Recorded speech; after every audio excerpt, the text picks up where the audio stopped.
Oh, welcome.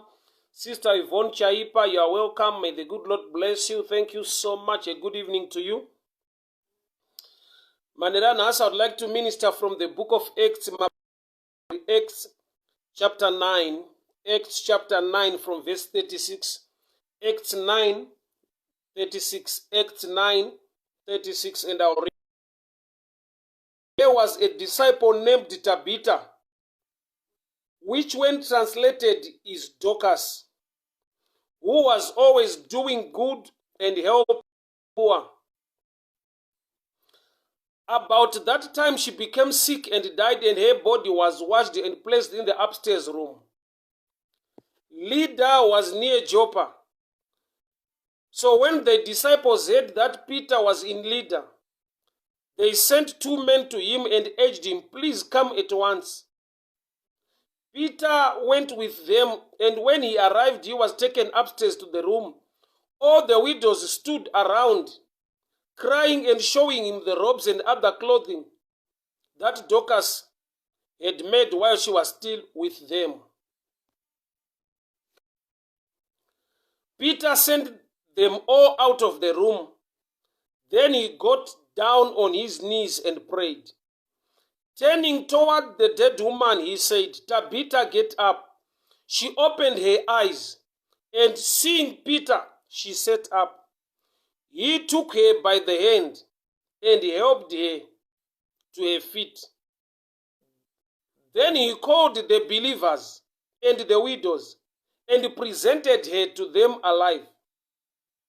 This became known all over Joppa, and believed in the Lord. Peter stayed in Joppa for some time with the tanner called Simon. Father, we thank you for such a time and an opportunity to hear your word. Speak to us, instruct us, correct us, and empower us for the glory of your name. In Jesus' mighty name I pray. Amen.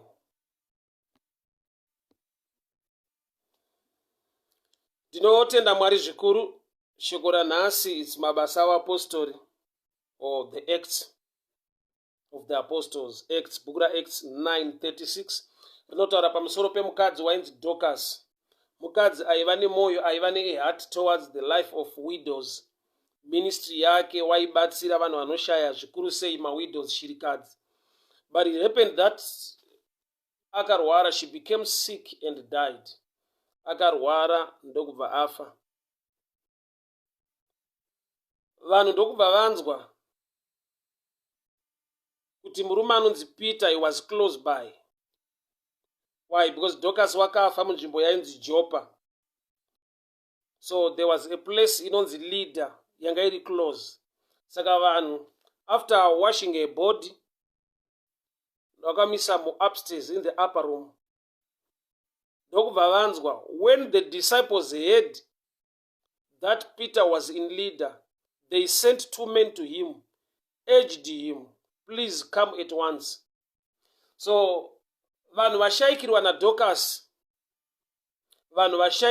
Dorcas, they were believers. Vatendi. Ndokubva vanzwa kuti mutown iri pedyo, iri close by Joppa, inonzi Lydda, then our apostle called Peter is there. Ndokubva vatuma vanhu 2 men, "Please come at once." Peter went with them. Peter ndokubva auya navo, ndokubva aburitsa vanhu vese vanga vari mukati. Peter sent them all out of the room. Then he got down on his knees and prayed. Ndokubva anamata kune mukadzi anonzi Tabitha. Tabitha ndokubva amuka. Ndokubva zvazivikanwa the whole Joppa, and people believed in the Lord God. So this is a miracle yakaitwa naPeter concerning mukadzi angafa ainzi Tabitha kana kuti Dorcas. But pandira kuti tibate tigone kudzidza muzuva ranhasi pamusoro pechinhu chinonzi munhu, a human being, munhu. Whether a believer or not, but regai titaure a subject yanekangoti munhu as a person.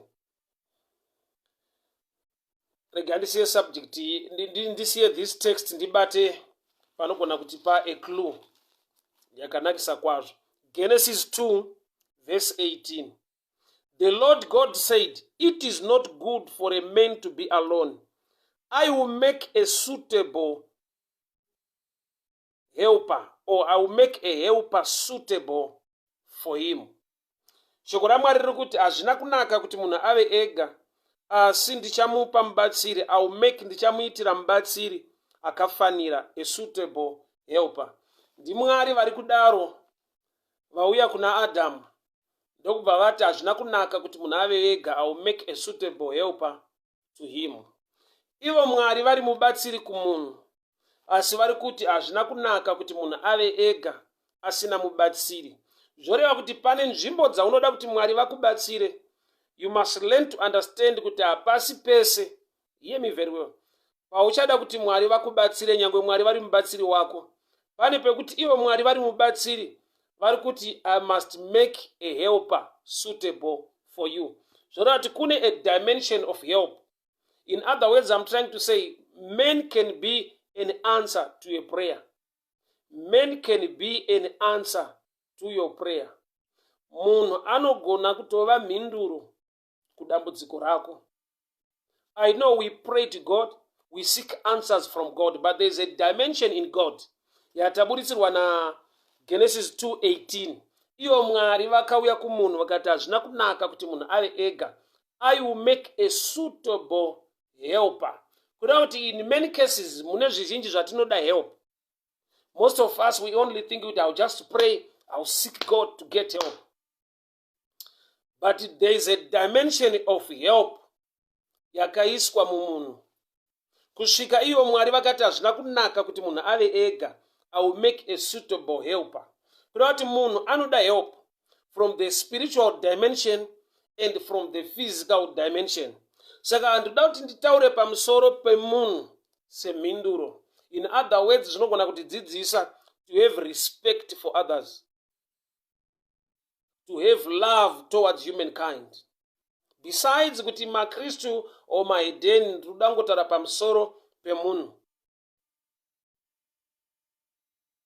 Mwari vachida kutibatsira panyika munhu aita fall short of the glory of God. Bible rinoti Jesu akatanga ari izwi in the big John 1:1. In the beginning was the word was with God, and the word was God. Then the word became man. Kureva kuti Mwari vakaziva kuti ndibatsire munhu ave redeemed apone, handigone kumubatsira as God. But God had to become man, and the word was with God, and the word was God. And the word became flesh. By becoming flesh, it simply means God became man. What was the reason for God becoming man? To help men. Kurati there is a dimension of help. Yekuti Mwari saMwari havagone kukubatsira. Ndinzwe zvakanaka, Mwari ndiye mubatsiri wako pazvose. But there are dimensions you need to understand in the things of the kingdom. Mwari saMwari vane a dimension yekuti vakada kukubatsira, men who stand on the gap. Pane ma-issues yekuti ukashaya munhu uina Mwari hazvibude zvakanaka. That's why Mwari kuna Adamu vati hazvina kunaka kuti munhu ave ega. I'll make a suitable helper. Why? Because pane a prophetic word pamusoro paAdamu rekuti be fruitful, multiply. Be fruitful and multiply. Kureva kuti haugone kufulfilla kuva fruitful nemultiplication without a partner. Adam. So Adam as man without Eve as the wife. There are things that even Adam aina Mwari, but he needs to be reproductive kuva ne family. So kureva kuti inside Adam mune zvinhu zvakaprofitwa naMwari zvinogona kuinda mudimension yekuva fruitful uye nemultiplication, but zvinonida somebody as help. So Mwari ndovati it's not good for a man to be alone. I will make a suitable helper. Kurati kune help iri God class, or in the class of God, or in the spiritual. And there is help in the level iri human. So there are times we pray to God. But concerning this matter, we are missing what God has already done in helping us in that matter through respecting or honoring people who are already on the ground. These are believers. I'm sure they tried to pray. They did a lot. This was a church. These were believers. Acts 9. I need to read. Acts 9:41. He took her by the hand and helped her up to her feet. Then he called the believers and the widows. Which means Tabitha akafa. But akafa ari pa church paungano ine vanhu vanotenda. Zvekuti vaigona kunamata nekuchema kuna Mwari. But chakaitika jete kuti this kind of church ine understanding yekuti instead of praying to God, but kana tanzwa kuti a man of God who is anointed, who carries grace, and in the name of Peter, who is close by, there is no need for us to pray up to heaven.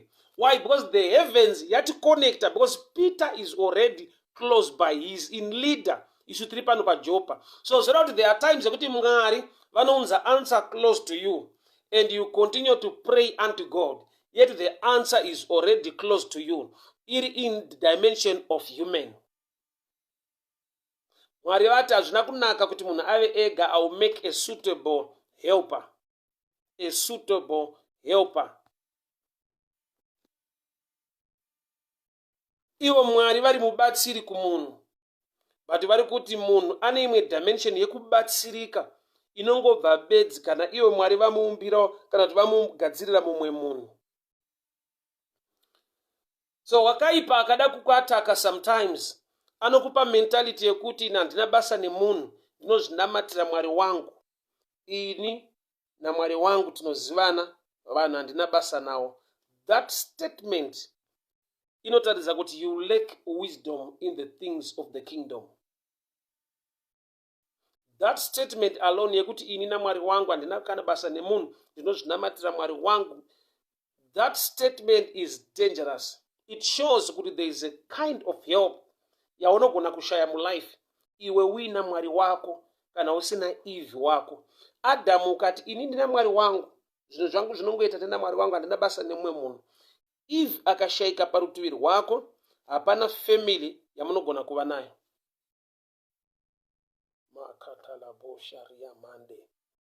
So men can be an answer to a situation yauri kufesa nhasi. Someone vanditi but inda Mwari uchiti Mwari vanogona kutuma munhu semhinduro mulife mangu.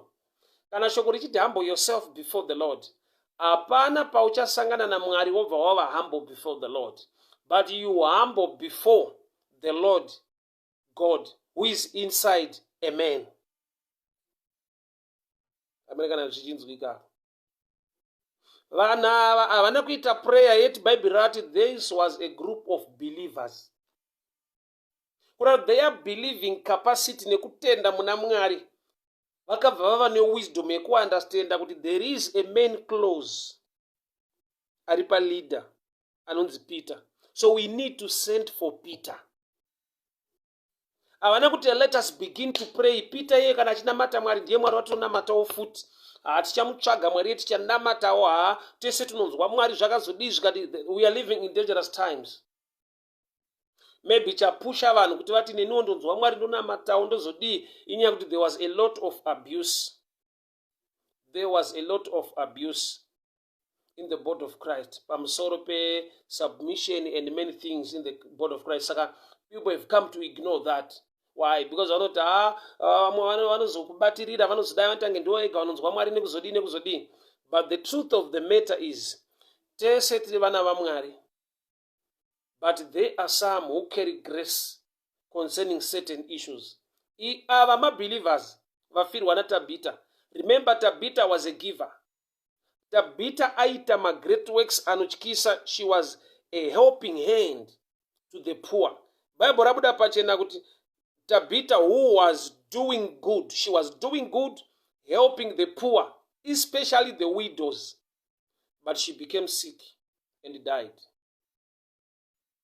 Kuti apart pakuti ane zvaaita nekubatsira nekudii. Life yake yainida somebody kuti imuke zvakare. So she died. And vanhu vepachechi apo they never prayed about it. They heard kuti patown iri pedyo panonzi paleader Peter is there. They believed and trusted the grace upon the life of Apostle Peter. Then they sent 2 men and they said, please come at once. Peter went with them. Peter ndokubva auya akapinda murume yanga ina Tabita. Then he prayed. Tabita ndokubva amuka. Let me talk to Tabita a little bit. Unoziva kuti kana Tabita anamatirwa naPeter amuka, anogona kuva nementality yekuti Peter akapenga, is too anointed. It's true. He's highly anointed. He carries the grace of God. Akunamatira wakamuka. But the real blessing and the favor yabva pa level of understanding iri panzvimbo yauri. Why? Because these guys ndo vanzwa kuti Peter is close by. Havana kuita a mentality yekuti manje akanamatirwa naPeter anozotanga kushora isusu kuti hatina power because Peter ndiye azondimutsa. But avari kuti we submit to the grace iri mulife yaPeter. Isu chatinongoziva chete ndechekuti we are believers, we believe mukuita kwaMwari, but we also believe in the systems and the dimensions ekuti we don't need to pray about this issue. We need to ask Peter to come to rescue us in this mess. So vakatuma vanhu kuti endai munomusheedza. Endai munomusheedza. And Peter came. Vanhu vainamata. Why? Because they trusted Peter as a man of God. But havana kuti let us get into chain prayer. Or let's make an all-night to Nachirapa. Let us begin to pray. They were humble enough. They had the wisdom of the things of the kingdom. But men can be used by God as an answer to a situation. So somebody will say,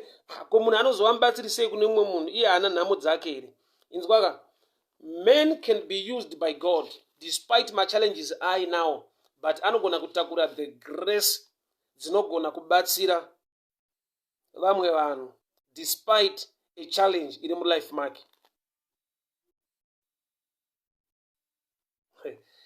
Okay. I'll read the scripture. That's Genesis 12 from verse 17. But the Lord inflicted serious disease on Pharaoh and his household because of Abraham's wife Sarai. So Pharaoh summoned Abraham. What have you done to me? He said. Why didn't you tell me that she was your wife? Why did you say she is my sister? So that I took her to be my wife. Now then, here is your wife. Take her and go.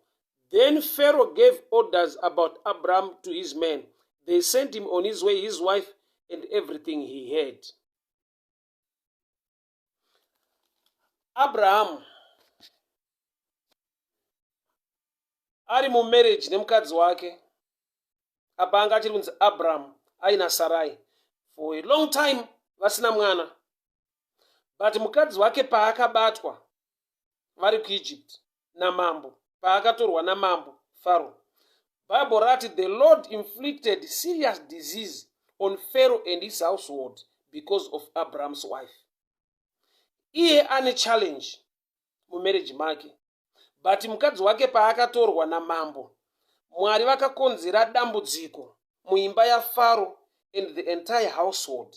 Kureva kuti despite kuti ane challenge, ane protection ne blessing ya Mwari ne favor yekuti ukatombata uchimudherera kuti hai ane dambudziko rakadai dai namata Mwari achimunzwa, you can be in serious trouble with God. Yet ane an issue in his life. I'll show you another scripture again, that's Genesis 20. He did the same thing. Kuna mambo ainz Abimelech. Genesis 20 verse 4. Now Abimelech had not gone near her. She said, Lord, will you destroy an innocent man? Did ye not say to me, she is my sister? Didn't she say also, he is my brother? I've done this with clear conscience and clear hands. Then God said to him in a dream, yes, I know you did this with clear conscience. So I have kept you from sinning against me. That is why I did not let you touch her. Now return the man's wife, for he is a prophet. Abraham ana mwana, marriage yake for a long time any challenge, and God still recognized him as a prophet.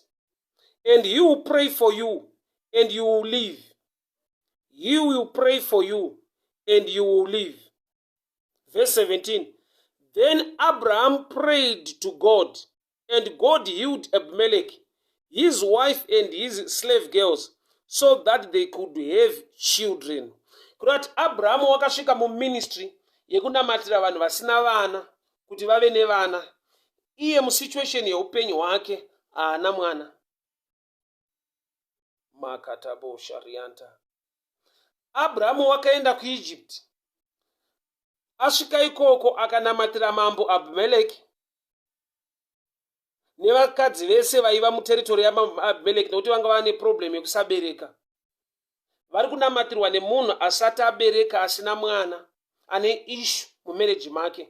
But because he is a prophet and he carries the grace, Mwari vakatopa tip kuna mambo muhedheni Abimelech kuti nyaya yauri kuda, don't deal with me. Nyaya yauri kuda, go to my servant Abraham. He will pray for you. Then Abraham prayed to God, and God healed Abimelech. Kuda kuti Mwari vari kuti ukanamata kwandiri direct, hapana chinobuda. Go to Abraham so that you pray for you. Then Abraham prayed to God, and God healed Abimelech. Ndoda kuti unzwe mystery iri panapa. Mystery iri panapa. Mwari ine dream vakataura na Abimelech one on one. Then God said to him, yes, I know you did this with clear conscience, and so I've kept you from sinning against me. That is why I will not let you touch her. I did not let you touch her. Now return the man's wife, for he is a prophet, and he will pray for you, and you will live. He will pray for you, and you will live. Mwari vari kutipa Abimelech kuti iwe uchidzorera mukadzi waAbraham kuna Abraham, Abraham achakunamatira. I thought Mwari vaigona kuti kuna Abimelech, dzorera mukadzi waAbraham, ndo vandagadzirisa nyaya yako ite zvakanaka. Why? Because vakadzi vese vanga vari muteritori yaAbimelech vanga vane problem yekusabereka, vanga vane challenge nekuti mukadzi waAbraham atorwa naAbimelech. But Mwari vari kubudisa pachena kuti iwe Abimelech, kana ukatodzorera mukadzi wacho, there is one thing you must do. You must approach Abraham, and Abraham will pray for you so that I can make you live. Kuti ini ndigadzirise nyaya yako Abimelech, go and talk to Abraham. Kuti Mwari vari kutanga vari kudelegata basa, vanenge vari kuidelegata basa rekutopa munhu kuti ukasadhila nemunhu uyu, inini handigone kudhila newe ndikakubatsira, nokuti watora mukadzi waAbraham. Saka iwe uchidzorera mukadzi waAbraham, woudza Abraham akunamatire. Inda Mwari vasina kuti ukadzorera mukadzi waAbraham ndogadzirisa nyaya yako, kana kuti ukadzorera mukadzi waAbraham unamate kwandiri ndigadzirise nyaya yako. But Mwari vari kuti the assignment ya prophet over your life handigone kuijamba, even ndataura newe direct iwe Abimelech, but I need Abraham to pray on your behalf. I don't know kana muchindinzwa ipapa ndinzwe zvakanaka madzangu. Mwari vari kutaura one on one in a vision, in a dream na mambo Abimelech. That's Genesis 20. Genesis 20 verse 6. Then God said to him in a dream, yes, I know you did not do this. I kept you from sinning against me. That is why I did not let you touch her. Now return the man's wife, for he is a prophet, and he will pray for you, and you will live. Mwari havana kuti you will pray so that you will live. Vati ukadzorera mukadzi wake iye manje as a prophet, because you are not a prophet. Hauna that mantle, hauna that right to pray to me so that I can sort out your case. But there is a prophet in the name of Abraham. So ukanodzorera mukadzi waAbraham, he will pray for you. So verse 17 here at Genesis 20:17. Then Abraham prayed to God, and God healed Abimelech with his wife, with his slave girls, so that they could have children again. Kurati manga mapinda barrenness mumusha, vanhu vasisaite vana, nekuda kwokuti pabatwa Sarah, mukadzi waAbraham. But Mwari ndokubva ati iwe ukadzorera mukadzi waAbraham kuna Abraham, he will pray for you. Verse 18. For the Lord had closed the womb of every womb in Abimelech's household because of Abraham's wife Sarah.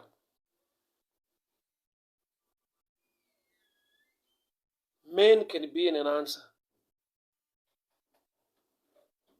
Munhu anogona kuplaya a role yawaifungidzira kuti ichaitwa naMwari. Kureva kuti Mwari vane zvavakadelegeta muvanhu. For example, the word of God, the Bible. Vanhu vakafemerwa nemweya waMwari kuti vanyore shoko raMwari. Kureva kuti une nyaya dzekuti ukada kuziva unovhura the book of Job. Une nyaya dzekuti ukada kuziva unoenda kubhuku rakanzi Ruth. Une nyaya dzekuti ukada kuziva unoenda kuna Amos. Une nyaya dzekuti ukada kuziva unoenda the book of John. Mazita andi kutaura yavanhu vakatorarama vakafemerwa nemweya waMwari vakanyora shoko raMwari. Zvoreva kuti kune zvinhu Mwari zvavasina kugona kutipa isu direct, but zvavakapa John kuti atisvitse. Kune zvavakapa James kuti atisvitse. Kune zvakapiwa Ruth, kune zvakapiwa Esther kuti atisvitse. Zvoreva kuti kune a delegation yaunofanirwa kuunderstanda in the things of the spirit. Zvekuti awo Elimelech ari kutaura naMwari in a dream direct. But Mwari vari kuti ndichigadzira nyaya yako, apart kuti uchanodzorera mukadzi wemuridzi kune muridzi wake, make sure Abraham prays for you. Okay, I will take you to the book of Job. The book of Job 42. The book of Job. Uchaona kuti the friends of Job vakatowana such kind of advice kubva kuna Mwari kuti my servant Job will pray for you. Job uchakunamatirai, my servant Job will pray for you. I'll read the book of Job. Thank you, Jesus. Job 42, verse 10. After Job had prayed for his friends, the Lord made him prosperous again and gave him twice as much as he had before. After Job had prayed for his friends. Okay, I'll read Job 42 from verse 7. After the Lord had said these things to Job, he said to Eliphaz, I am angry with you and your friends, because you have not spoken of me what is right, as my servant Job is. So now take 7 bulls and 7 rams. Go to my servant Job. Sacrifice a burnt offering for yourself. My servant Job will pray for you, and I will accept his prayer, and not deal with you accordingly to your error or to your folly. Zvanzi naMwari, endai kuna Job, muranda wangu. Job will pray for you. Achakunamatirai.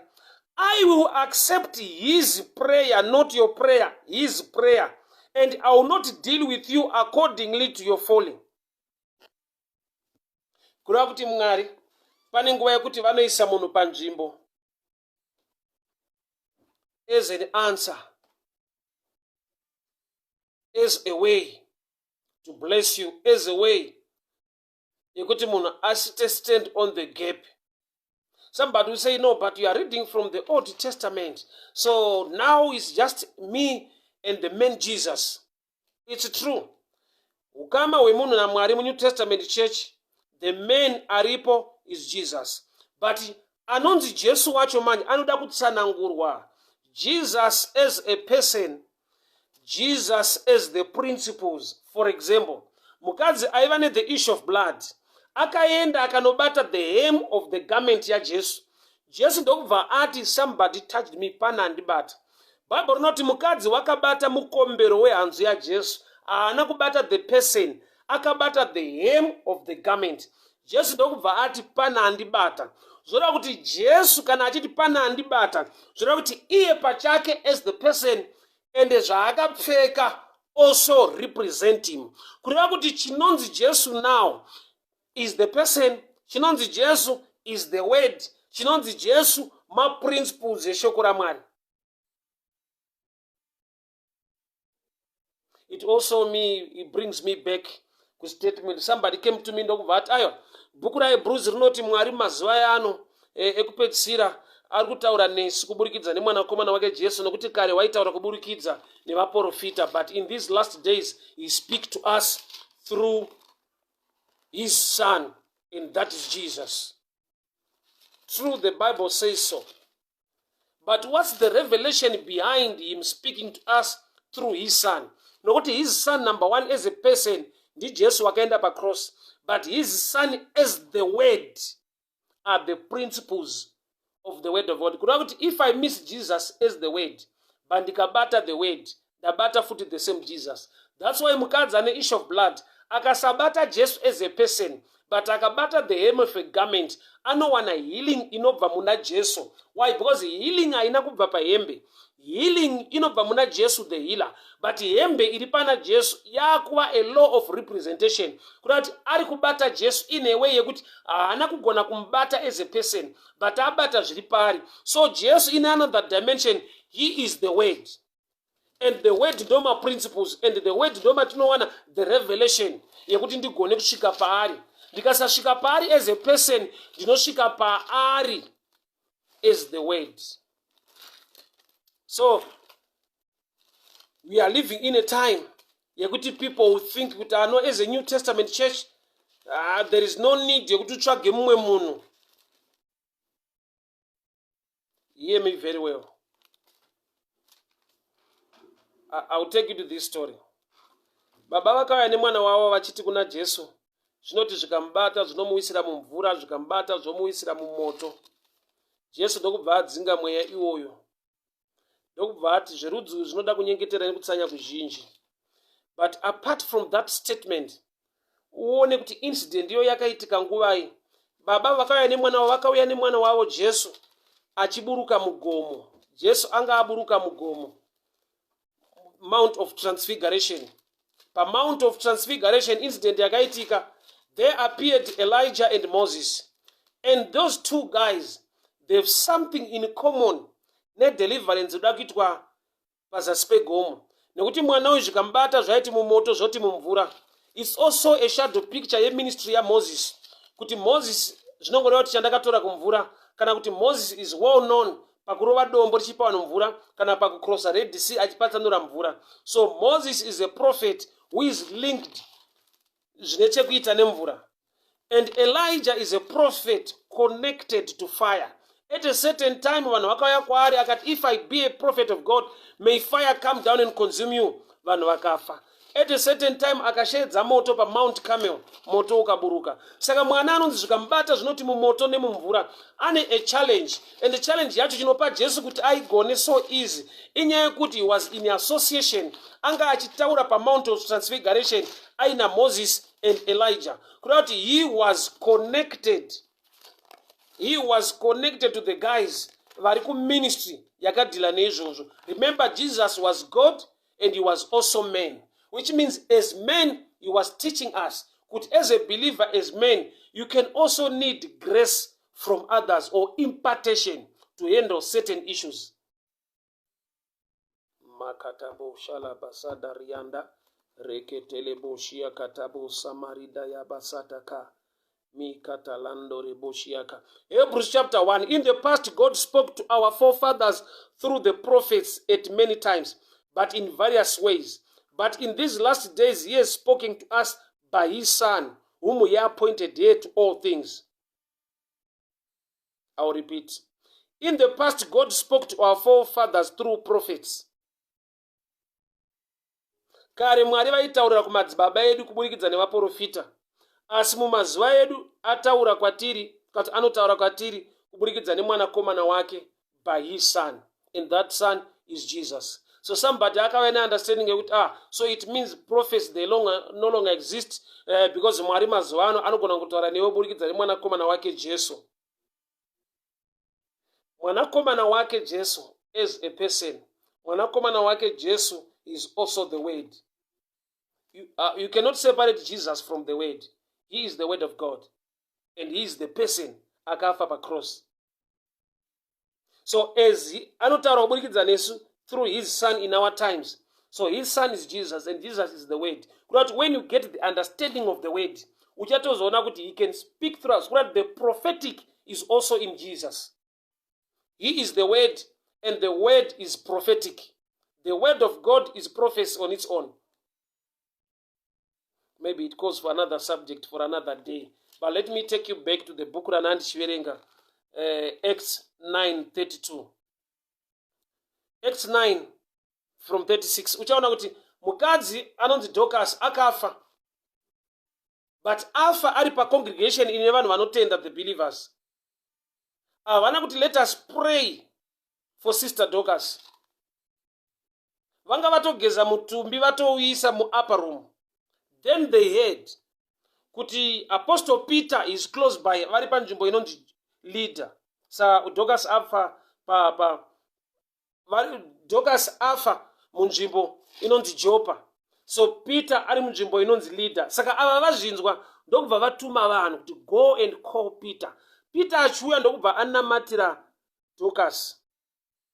Ndokubva amuka. Chakamutsa Dorcas ndo chinofanirwa kumutsa upenyu hwako, business rako, zvinhu zvaunobata zvakafa.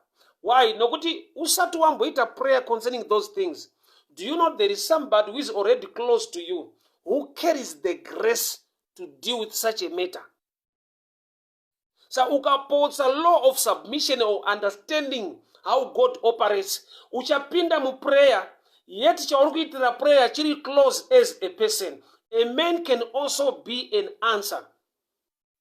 Azvina kunaka kuti munhu ave ega asi ndichamupa mubatsiri. Who was saying this? God himself. Mwari vakadii kuti as long Adam aneni, I will help him in every matter. I can help him because I'm God. Mwari vari kuti there is a dimension of help where you need men to stand on the gap.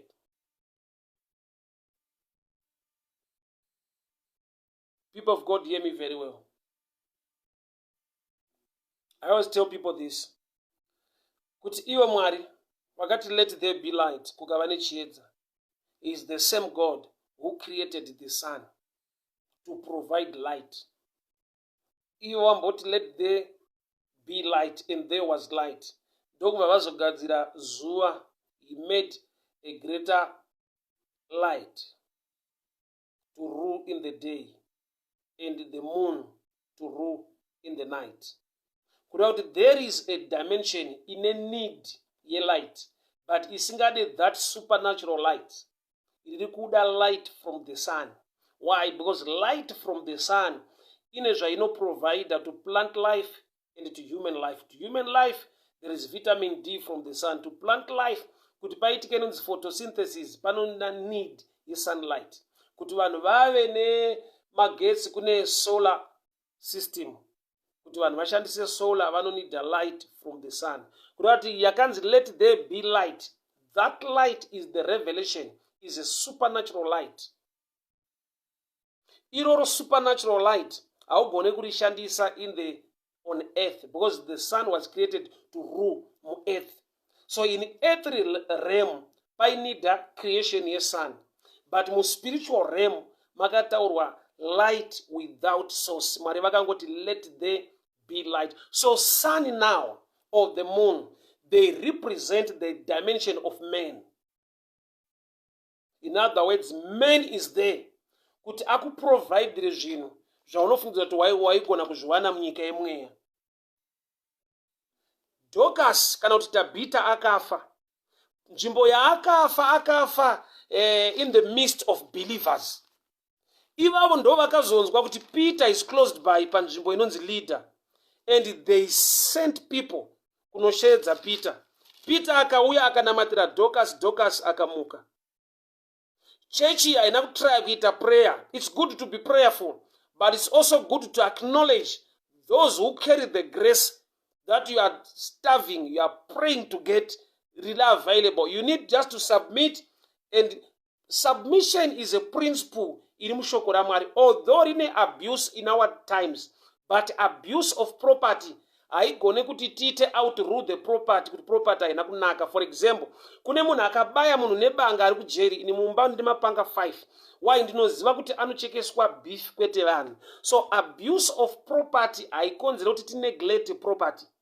There is a lot of abuse paternal submission in the body of Christians now. In our times, there is a lot of abuse. But abuse yechino haichareva kuti chino hachisi valid. We need to rightly use the thing chichiri valid. So there are times that people are praying for something chiri already available. Maybe because they are shy. Kuti vanozonchechi yavo haina power saka vashedza munhu. It's good to apply the right principles zvinhu zvaita than kuti chinhu chinofa because of pride, trying to protect a name. Kuti kana tichinamatawo Mwari tichanamata kusvika zvinhu zvaita zvinhu zvofa, muramba muchinamata muongoti hai nguva yacho. Tabhita aigona kutonovigwa dai vanhu vasina kutuma vanhu kuna Peter. Vobva vati hai nguva yaMwari hapana kwazvinoenda, munhu akaberekwa anofa. Yeti tine zvatinouraya because we lack understanding application yema principles. Apostle Ben, how are you doing? Sepa Gweru, may the good Lord bless you. Tatenda Mkono, you're welcome. Apostle B Zulu, I feel so humbled. God bless you, Baba. Thank you so much. Woman of God, Beverly Chaleka, God bless you so much. Thank you so much for tuning in. So, Tabita akafa. Vanhu vakatogeza mutumbi wake. Kurati they were ready for burial. Ndopa vakazonzwa kuti pa leader pa Peter aripo. Tumai vanhu munoshedza Peter. Vakatuma vanhu, Peter akandoshedzwa akauya. Acts 9:37 iri kuti about that time she became sick and died. Her body was washed, placed in an upstairs room. Mutumbi wanga watogezwa ready for burial. Ndopa vakanzwa kuti patown iri padhuze pa leader pana Apostle Peter. They sent 2 men. Vakasvika kuna Peter vakati, please come at once. Law of submission. Kuappreciate zviri mune vamwe kwakakonzera kuti zviri pachechi pawo zviregere kufa. Why? Because Tabitha was a blessing to that church, not to Peter. Tabitha was a blessing to the widows in Lydda. Tabitha was a blessing in Joppa. Tabitha was a blessing to the poor in Joppa. Tabitha was a blessing to the widows in Joppa. Saka paakamutswa na Peter, greater blessing and favor inongoramba iri panzvimbo inogara Tabitha pa Joppa. Why? Ndo pane ma widows aibatsira, ndo pane the poor vanhu aibatsira. Kuti in mind, get this understanding. When you appreciate zvakaiswa naMwari mune vamwe vanhu, inzwa zvakaiswa mavari for the benefit yenyu nevamwe. So this church never prayed. Tabitha ngaamuke. Vakati we don't have that grace. Chatingatoita panapa kuita a decent and proper burial. Gezai mutumbi mise maaparumu. But vari mu process yekugeza mutumbi vachisa maaparumu, ndo pavakanzwa. Lydda was near Joppa. So when the disciples heard that Peter was in Lydda, they heard. And my Bible says faith comes by hearing, and hearing by the word of God. They heard about Peter.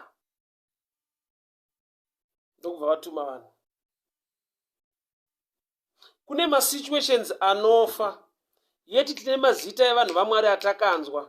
But for the sake yekuti we don't want to associate with them, or else tine much pride yekuti we cannot call another man of God to pray concerning an issue pa church pedu. Isu say church will stand and pray.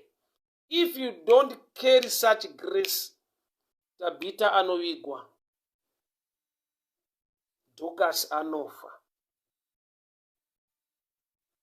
Kune zvizhinji zvafa muupenyu hwevanhu, kwete kuti Mwari haako kana kuti vanhu havasi prayerful. there was a man close to them. They heard about Peter. Vakanzwa kuti Peter, they just heard.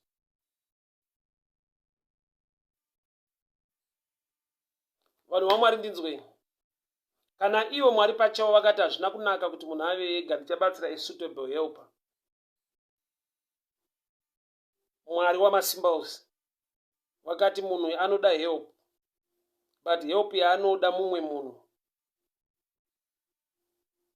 Mwari wamasimba ose vafunga kubatsira vanhu to redeem humankind. God became man. He became man. Kuda kuti Mwari vakatoziva kuti nyaya iyi iri kutoda man to man. Although I'm God, I can do it supernaturally, but iri kuda a process ya man. Kusvika palevel yekuti denga rakatarisa pasi rikaona mhandara Maria rikati we are going to use man to redeem man. Mary akatakura pregnancy yeruponeso. Mary akatakura salvation for 9 months. Mwari vakatoziva kuti ndinoda kubatsira munhu, but ndinofanira kutotsvaga munhu anogona kutakura the plan, the process yekuti munhu abatsirike. Tikashaya mweya wokuremekedzana, mweya wokutenda zvakaiswa naMwari mune vamwe, tine zvinonzi dhokasi zvinogona kufa pakati pedu. Ende kana zvinonzi dhokasi zvafa pakati pedu, dhokasi iministry yaibatsira nherera. She was doing good, helping the poor and taking care of the widows. Zvoreva kuti tine maministry ari kufa muchechi, tine zvinhu zviri kufa muupenyu hwevanhu, because vaane mentality yekuti ini naMwari wangu, every issue I'll pray about it. Prayer haisi substitute yeignorance. Prayer haisi substitute yeignorance. Prayer haikavhire kusaziva. Mwari unoti vanhu vangu vaparara nekushayiwa ruzivo. Munhu anoti aiwa, we are New Testament church. Mumiririri wedu, there is one man, and that man is Jesus. But Jesu wacho ukasamutsanangurirwa akasanyatsanangurwa muupenyu hwako, you see him just as a man, as a person. Unogona kusamuona as the word or as the principles. Ndapa an example kuti mukadzi ane issue of blood haana kubata Jesus as the person, akabata the hem of his garment. Jesu ndokubva ati pana handibata, iye asina kubatwa as a person. Kuda kuti unogona kubata zvaMwari usina kubata Mwari. Amene kana uchindinzwa ipapo. Kune madebate nechaos body of Christ at times, unonzwa kuti vanhu vachitanzi uyu munhu haavhure bhaibheri, haaparidze zviri mushoko, haataure zvaJesu, haataure Mwari, because zvaMwari unofanira kunge wavhura apa nekudii nekudii. When you speak the mind of God, even without quoting a scripture, you are speaking the things of God that can help men. I'll give an example. Ukataura rudo, love. Ukataura upenyu hwakanaka. Ukataura zvinodiwa naMwari muupenyu hwevanhu, even without quoting kuti vhesi yakati inoti zvakati, but when you speak peace, when you speak love, God is love. Without quoting a scripture, ukaparidza rudo, rugare, kuremekedzana, you are talking the mind of God. Saka vamwe vasareti vati machiwa vakura vati aiwa hapana zvebhaibheri zvaanotaura, anotaura upenyu hwakanaka, prosperity, haatauri pfungwa yaMwari. What's the mind of God? I've come to give you life, and life in abundance.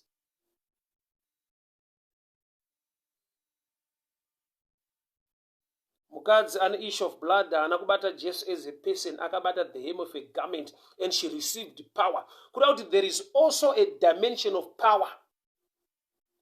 Asina kubata Jesu as a person, but healing inomanifesta.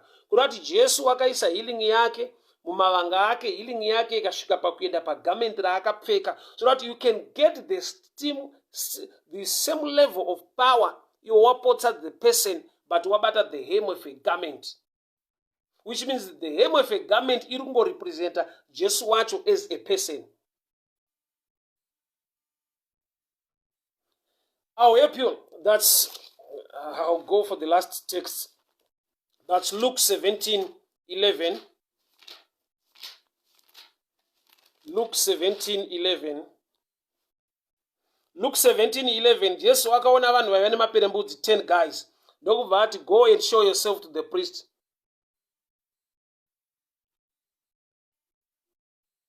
As they went, they were cleansed. These guys, malepers, vanga vane leprosy, vakadanidzira mwanakomana waDhavhidhi, tinzwirei ngoni. Jesu ndokubva ati kwaari, Luke 17:14. When he saw them, he said, go, show yourself to the priest. As they went, they were healed. Ukatarisa patext haunzwe Jesu achiti receive your healing, be healed right now. Yet paari kuti go and show yourself to the priest, they were healed on their way, which means healing haingowanikwa bedzi mushoko rekuti be healed. Ipapa apa mumwe unogona kuti saka Jesu apa haana kubvira ataura zvekuporeswa.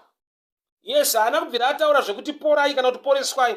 Akatovapa assignment, akavatuma, akavati go and show yourself to the priest. Whilst they were on their way, they were healed, without mentioning the name rekuti healed, be healed right now, receive your healing. Hapana prayer ye healing apa, but pane manifestation ye healing mukutumwa. So that there are times yekuti unonzwa senge munhu haasi kutaura shoko raMwari, hazvisi connected nezvamuri kuda, yet inside that message yekunzi go show yourself to the priest, they were healed. Jesu asina kumensiona statement rekuti receive your healing or be healed right now.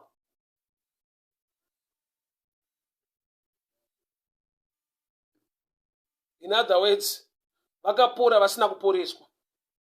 Let me put it this way. Shoko rinoporesa nderekuti pora iko zvino, gamuchira kuporeswa kwako. Be healed in the name of Jesus. But these guys were told, go and show yourself to the priest. It seems as if message ya Jesu haisi connected, haipindirani nekuporeswa, asi vanhu vakapora. Kurati akavanza kuporeswa kwevanhu mumessage inoita sekunge haina kupora kwevanhu. He said, go and show yourself to the priest. Whilst they were on their way, they were healed. Message yekunzi go and show yourself to the priest haina kana chinotaura healing, but guess what? They were healed. So there are times, we are living in times yekuti munhu anoti vhurai vhesi yacho, toda kunzwa isi toda munhu anovhura shoko, achitaura zvakati tinyatsonzwa zviri mushoko. Jesu apa ataura the opposite. Vanhu vari kuti have mercy on us, they are leprosy, they have leprosy. Iye haana kuti receive your healing, be cleansed right now. Go and show yourself to the priest. Whilst they were on their way, they were healed. Without mentioning the statement rekuti receive your healing, these guys were healed. Nekutuma kunzi go and show yourself to the priest. Sakune healing inogona kumanifesta pasina izwi rekuti healing. Pasina kunzi be healed, vanhu vakapora. Kurati muna Mwari mune zvakavanzika. Kusvika palevel yokuti message inogona kutova the opposite yechauri kutsvaga, but chauri kutsvaga chiri kuwanikwa mune zvaari kutaura. Iwo zvawataura zvekuti have mercy on us, azvi-ignore, ndokubva ataura zvaari kudai yekuti endai munozadzisa kuvapriest, ndokubva vapora. In other words, ndo panonzi nevamwe ari off topic Jesu. Vanhu vari kuti have pity on us, iye ari kuvati go and show yourself to the priest. Zvinoita sekunge haasi kuziva dambudziko rine vanhu, but vakawana healing pasina kutaura kunzi receive your healing.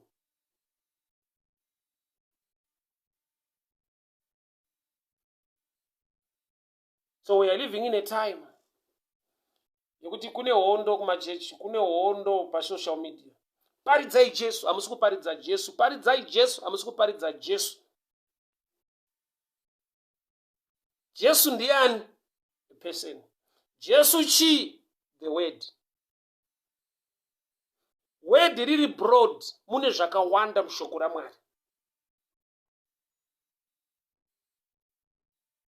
Success and favor zvirimo muword. So munhu akasataura the name rekuti Jesus, but akati be successful, he's speaking the mind of God. God wants you to be successful. One thing that just makes me laugh sometimes, ndechekuti apart pa criticism yese inorisana vafundisi, vamwe vachiti ai vafundisi vemazuva ano munoparidza prosperity. Andisandawana mufundisi anonzi poverty preacher, anoparidza nhamo, anoti nhamo matambudziko ese aya, it's okay, let's be like this. Even wacho anoaccuse vamwe kuti they preach prosperity and success, he wants to be successful.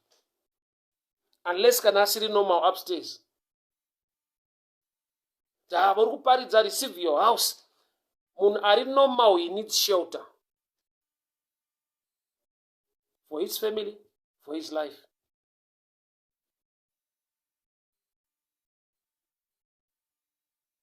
So vanhu vakatuma vanhu kuJopa. Because vakanzwa kuti Peter is close by. Vanhu ivava vaitozva kuti kudenga kuna Mwari. Anoita zvishamiso. These were a group of believers. They never prayed about it. Vakashandisa a law, it is simple. But if there is a man who carries grace to deal with this situation, why don't we submit? We don't lose anything. With submission, you don't lose anything. You actually gain something. Why? Because Tabita akamuka aende kunogara na Peter. Tabita akamuka atame kubva muJopa achienda kuLydia kana kutera Peter. Tabita akamuka achakontinya neministry yake yeshirikadzi dzepaJopa. Akamuka achakontinya neministry yake yekubatsira vanoshaya paJopa. It's for your benefit kuunderstanda, kusubmita, kunzwisisa zvinhu zveumwari zvinobatsira upenyu hwako. So thank God for the church yemazuva aya, church yepaJopa. Ayakanzwa kuti Peter ari paLydia, they sent people for Peter. I don't know the challenge you are having and facing in life. Maybe you try to pray about it. You fasted about it. But let me help you this way. There are people, one gifted or appointed by God, is an answer to other people's challenges. Variko.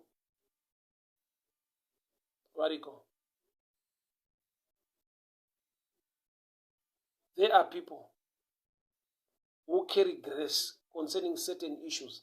Do you know what in life, chinhu chese chauri kustruggle with or chauri kustruggle pamusoro pacho, somebody passed through that, ane experience ne knowledge, akambopfurana neizvozvo nemazviri. Is there? Ariko munhu akamboita pass through situation yawausangana nayo. Is there? Nekuti hakuna chitsva pasi pezuva. Machallenges atinawo kune vanhu vakaita pass through vakatovawo successful. Variko. In our time, sometimes Peter wandikutaura nezvake. He is a man who is in UK, but thank God for technology. You can Google, you can go for the books, for the tapes, or you can tune in. Chakafa mauri chinomutswa. Like yesterday, later in the evening, I listened to Pastor Sema Deyemi in Nigeria. He was teaching certain issues, so zaindinetsa kunzwisisa nekuunderstanda muupenyu. Chinhu ichocho changa chakafa mandiri. But pandakatora time to listen to Pastor Sema Deyemi, that Tabita angafa mandiri bounce back to life. So you can call Peter today. pachisituation chafa muupenyu hwako, chitabhita chako chakafa ichi, you can call Peter. There are a lot of people who are anointed and appointed by God in our time, in our seasons. No matter how far they are, thank God for technology. Leader is now close. Tabita afa pa Jopa vakanzwa kuti nearby pa town inonzi leader pana Peter. In our times, leader is just a minute away from you. Why? Because through technology and many systems, leader is close. You can learn from a man who is as far as New Zealand. Leader is now close. Take advantage of technology, people. Learn from somebody. There is a Peter somewhere. Anogona kugadzirisa situation yako. Let's take advantage of this technology. We are living in a time with technology. Leader is no longer far. And you don't need to send two men. It's a matter you just go on your phone. You just Google, you just go for that message. You learn from that man, that woman of God, and things will change in your life. A man can be an answer to another man's challenge. Munhu anogona kuva mhinduro muupenyu hwomumwe munhu.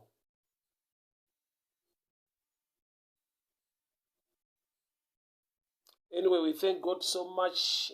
Tisanganiswe mangwana, 12:30 tomorrow we meet again. May the good Lord bless you. My take Murugira Nyamunda.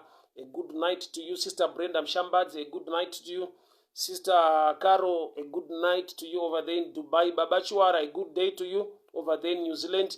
Amfuma Fiki Dennis, a good night to you. Eva Nice Gatawa, a good night to you, my sister over there in Turkey. Anna Chuota, a good night to you over there in UK. Mwarwenya Shakrupa Fadzi, Mwarwenya Shaku Gonese. I also need to just thank the Lord for the life as we just celebrate the life of the General Dr. Amoli Serulo, who passed away, but we just thank God for the gift of life. Takambovana Opanyika, he did a lot for the body of Christ. We just celebrate his life. We just thank God for such